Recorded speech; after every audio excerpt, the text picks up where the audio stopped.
ሰላም ጤና ይስጥልኝ የዩቲዩብ ተከታታዮቼ እንደምን ከረማችሁልኝ? እንኳንም ለብርሃነ ትንሣኤው አደረሳችሁ አደረሰን እያልኩኝ በዛሬው በአዲስ ቪዲዮ መጥቻለሁኝ።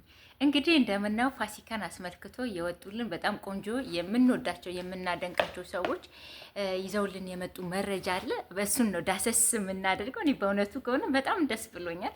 ለፋሲካ ይበል የሚያስብል ነው። ግን ደግሞ ትንሽ ጎደሎነት የተሰማኝ ነገርም አለ፣ ቅር ያለኝ ነገር አለ። ይሄ የብዙዎቻችሁ ቅሬታ ይሆናል ብዬ አምናለሁ፣ በዚህ እምነት ውስጥ ያላችሁ ማለት ነው። ቅሬታዬን በኋላ እናገራለሁ። እንግዲህ እነገኒ በጋብቻ እንደ አዲስ መጥተዋልና ያው ከመጡ አይቀር የሚለው ነገር አለ።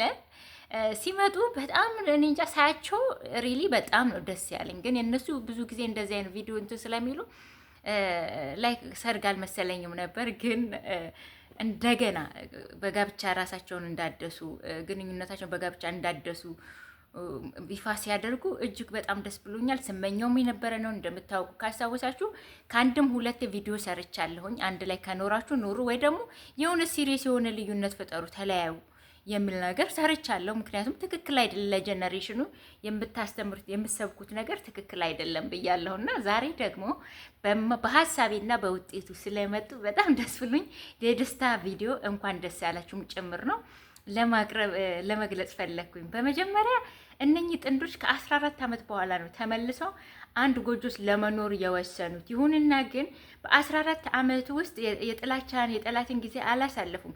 የመተሳሰብ የመተዛዘን አንድ ላይ በቃ እንትን የማለት ነው። ላይክ በቀደም እንኳን ዩቲዩብ ተዘጋ ስትል የገኒ ፋሚሊ ቤተሰብ የሚል እንትን ተዘጋ ስትል ቅድሚያ እሱ ጋር ነው ደወልኩኝ ያለችው። እሱ ጋር ነው የደወለችው። እሱም እንደምታዩት እኔ ኖርማሊ ትንሽ ሰውየው ግራ ያጋባኛል። የሆነ እንዲህ እንትን የሚለው ነገር አለ፣ የሚያደርጋቸው አክቶች አሉ። ሁሌ ድንጉጥ መገረም ምናምን አይነት ስሜት ፊዚካሊው ላይ ያሳያል። አላቅም ያንን አክት ሲያሳይ ነበር።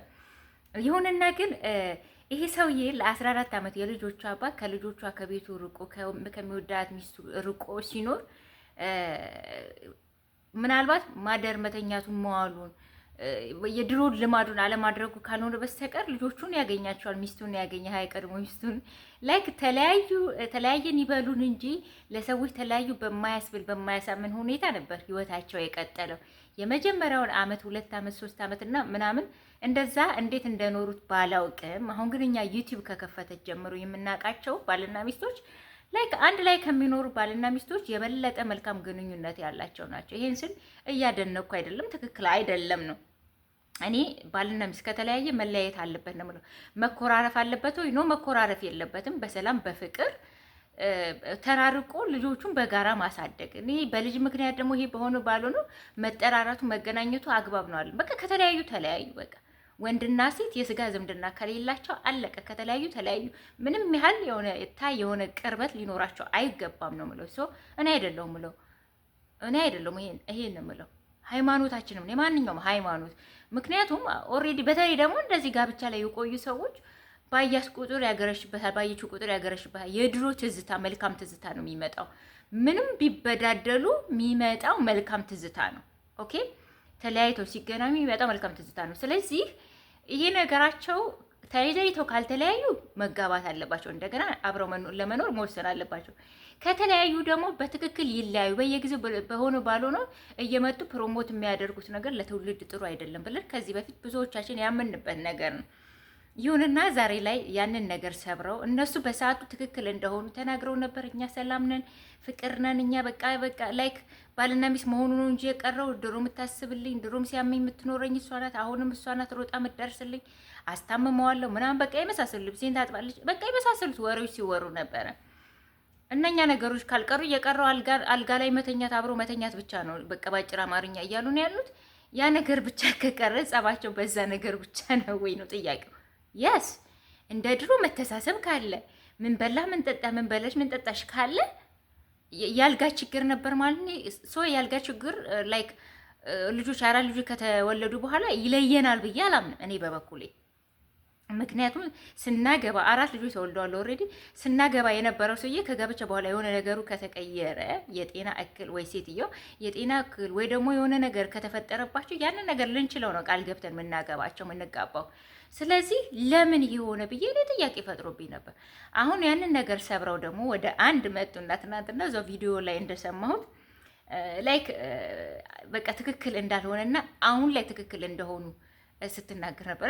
በምን ቃል ልታብራራው እንደሞከረች ባላውቅም እንትና ገነት ትንሽ ለአብራራ ብላ ብቻ ትምህርት ልስጥ ብላ ብቻ ባትወጣ ደስ ይለኛል እውነት ለመናገርና ትምህርት ልስጥ ከኔ ተማሩ ከኛ ተማሩ ብለው ባይወጡ ምንም አስተማሪ ነገር አላየንም በመሀላቸው።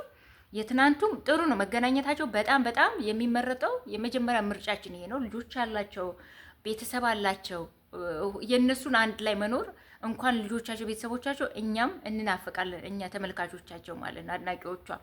ስለዚህ ላስተምር ወይ ደግሞ ልምከር ግን ብትል እኔ ምንም አይነት ምክር ለመምከር ባትሞክር በዚህ ዙሪያ ደስ ይለኛል። ምክንያቱም ሲንግል ህይወቱም አሪፍ እንደሆነ ተናግረው አይተናል። እንግዲህ ከጋብቻ በኋላም ያለውን ነገር አሪፍ እንደሆነ ገና ከትናንት ከጅምሩ ተናግራለች። ስለዚህ ለሁለቱም አትበቃም። የራሷን ኑሮ ብቻ ብላ መኖር ነው በቃ ማለት የራሷን ኑሮ መኖር ነው። ሁለቱንም አይተዋለች ካላችሁ ሁለቱም ላይ እቺ ሰው ፖዚቲቭ ነበረች። ገባችሁ አይደለ? ስለዚህ ይሄ ይጎዳል ብትል ዛሬ ውሸታም ነው የምትሆነው። ምናልባት ይሄ ቪዲዮ እድለኛ ሆና ብትሰማው ትጠነቀቃለች ብዬ አምናለሁ። ፖዚቲቭ ብትናገር አሁን እኔ እኮ ልጆቼን ሳሳድግ እንዲህ ሆኜ እሱ ስለሌለ ምናምን ብትል አንቀበላትም። እንደውም ሰክሰስፉል የሆነችው ላይክ በኮሮና ምክንያት ብዙዎች ሰክሰስፉል ሆኗል። በኮሮና ምክንያት ብዙዎች ቤተሰቦቻቸውን አጥተዋል። ብዙዎችም ደግሞ ሰክሰስፉል ሆኗል። ለተወሰነ ጊዜ ኢትዮጵያ ላሉ ነው የምላችሁ ለተወሰነ ጊዜ በር የመዝጋት ሁኔታ ስለነበር እንደምታውቁት የኦንላይን ስራም የዛ ጊዜ ነው የተጀመረው። የቲክቶክ ስራም የእንትን ዩቲዩብን በክፍያ ያኔ ነው የተፈቀደ በይፋ ማለት ነው። ስለዚህ ከዛ ጊዜ ጀምሮ ገነት ንጋቱ እንግዲህ ለ5 ቤተሰቧ ዩቲዩብ ከፍታ እሷ እንደውም 1 2 ቁጥር 3 እያለች ነው ያላት። ይሁንና የኢኮኖሚ ችግር አለብኝ ነበረብኝ እሱን በፈታው ጊዜ ከሱ ጋር በተለያየን ጊዜ ልትለን አትችልም። የተሻለች ሰው ሆና ነው ያገኘናት። እሱ ግን ብዙ የሚላቸው ነገሮች አሉ። እንደ ወንድ ብዙ የጎደለበት ነገር አለ። ሌላ ሪሌሽንሺፕ ውስጥ ነበር ተብሏል። ይሁንና ግን የፈለገ ቢሆን የሚጎልበት ነገር አለ። ወንድ ነው። ገነት ደግሞ ከልቧ ሴት እናት ውብ የሆነች ነገር ናት። ሙሉ ሴት ናት። ከእሷ ተለይቶ መኖር እሱ በጣም ከባድ ነው። እሱ ቢያስተምር ለወንዶች ኦኬ እሱ ያስኬዳል። እሷ ግን ምንም ትምህርት ልስጥ ባትል ደስ ይለናል። ምክንያቱም በሁለቱም በኩል በልተናታል፣ ኦልሬዲ አግኝተናታል ማለት ነው። እሱ ብዙ ጎሎታል፣ እሷ የጎደላት ነገር የለም። እንደውም ለእኛ ለሴቶች ጥንካሬያችን ናት፣ አስተምራናለች። ያለ ወንድ ሴት ልጅ እንደምትኖር የተሻለ ኑሮ ህይወቷን መቀየር እንደምትችል አሳይታናለች። ኦኬ በስተመጨረሻም ልደመድምበት የምችለው ነገር ምንድን ነው? ቅድም እንዳልኳችሁ ቅሬታ ጋብቻቸው መልካም ሆኖ ሳለ መገናኘታቸው የልጆቻቸው ደስታ ልጆቻቸው እንደውም እዛ ላይ ሲያብራሩ የነበረው በተለይ ቅዱስ ነው አይደል? ልጇ ሲያብራራ ልጇ መጽሐፍ ቅዱስ ነው የሰጠቻቸው ስጦታ እና ቅዱስ ደግሞ ያለው እኛ እንደውም ወደፊት በቤተ ክርስቲያን የሆነ ጋብቻ ነው የምንፈልገው። ለእኔና ለቤተሰቦቼ ለእህቴ የምመኘው የቤተ ክርስቲያን ጋብቻ ነው አለ ልጃቸው። አሰባችሁት እንግዲህ እንዲህ ሲል በጣም ያመመኝ ሃይማኖቷን አላቅም ነበረ። ለካ ክርስቲያን ናቸው። ከመጡ አይቀር ታዲያ በቁርባን ለምን አልመጡም? እንዴት አስደማሚ ይሆን ነበረ።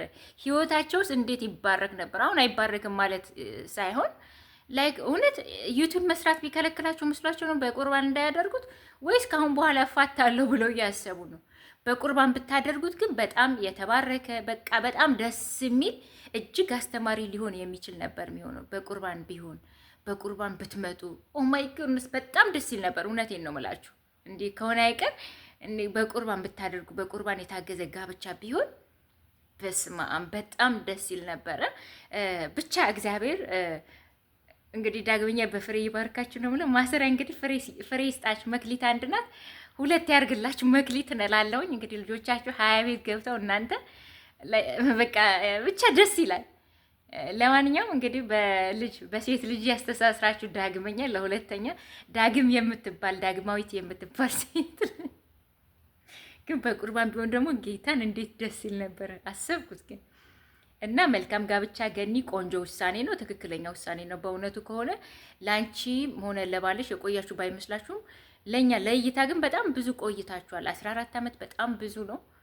በዛ ውስጥ ያሳለፋችሁት መስዋዕትነት አለ፣ እውነት ነው። ግን መልካም ጋብቻ፣ ደስ ብሎናል። አሁን ላለው ነገር ዘመናችሁ ሁሉ ይባረክ። እንግዲህ በሴት ልጅ ጋብቻችሁ ዳግመኛ ይታሰርና ዳግማዊት የምትባል ልጅ ይስጣችሁ።